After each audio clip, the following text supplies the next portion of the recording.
and even like it was the first female team I trained with, to be honest, because I grew up in Abuja where there's a lot of female football, so I had to like train with men and boys.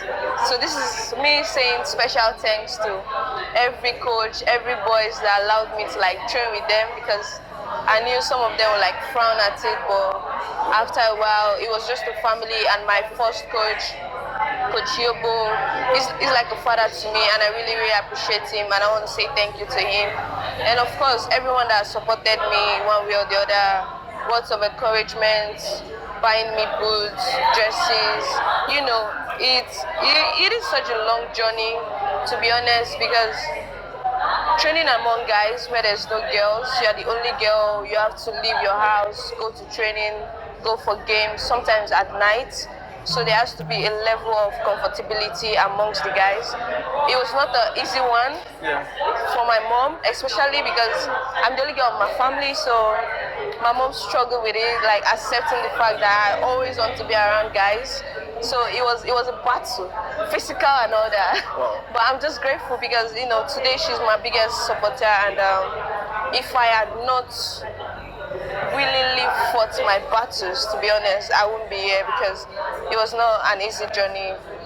Yeah. So how did you get from Nasarawa Amazons to the US, and how did you get from Nasarawa, from Abuja to the national team? Yeah, I feel like the most important journey for me was going from just a school. There was this school I attended, in Akwanga. I did my SS2, I wrote my WAEC there. Okay. I think that is the most important journey of my life, because there was just this God-sent man. His name is Coach Tunde. He just saw my potential. He would train me, and he would drive me all the way from Akwanga to Nasarawa Amazon. It was about 30-45 minutes drive.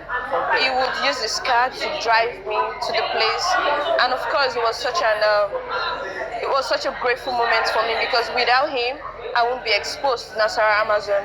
And all thanks to Coach Kurungu, despite not having the profile yet, he still accepted me. He allowed me to train with his girls, which I am very, very grateful for that opportunity. Yeah. So from there to the national team, how did you make that switch? So I think you played the under 20. Sorry for cutting. You played the under 20 first.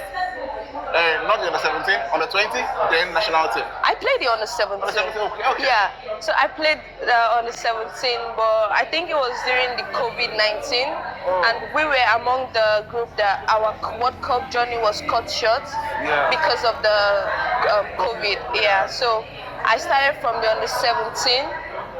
My first invite to the national team was with the under 17, and I would say fortunately, because every experience is a great one, I didn't even make any match, but I was always invited to training. That was Coach Bala's camp. Okay. I was always invited to training, and late Coach Ajuma's camp. May I so rest in peace. They would always invite me to training. When it's time to travel, they'll drop me. So I think it really prepped me for the higher stage, because I would say sometimes failure is not always a disappointment. It's just something you have to learn from. And I would say all those experience, all those challenges, the success, the failures, everything has made me who I am today and who I will be in the future. Oh, that's interesting to know.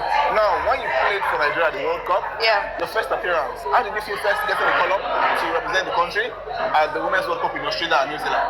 Yeah, I think that is still something I can't say how it happened, to be honest, because I think that period was the first time of introducing myself to the Super Falcons, and I played some friendly games, the US friendly game and the Japan, and being among the finalists to the World Cup is one I'll forever be grateful to everyone that is on that journey with me, my teammates, my coaches, Coach Randy Waldrum. I'm so grateful, and I feel like it came at a time I wasn't really expecting it, but I was always prepared for it. I'm just someone that believes like just prepare ahead. You never know what can come. So I've always tried to, less expectation, more hard work. That is what I do, to be honest. I just want to work hard. If it comes, it comes. If it doesn't, it doesn't. But I know I am ready. So I'd say I am very grateful for the journey and transitioning from the Under-20 World Cup to the seniors national team World Cup. All my teammates, everyone from the 17, from the 20 to the senior national team, the coaches, 17, everyone is part of my journey, and I'll always be indebted to them. And your first appearance at the World Cup,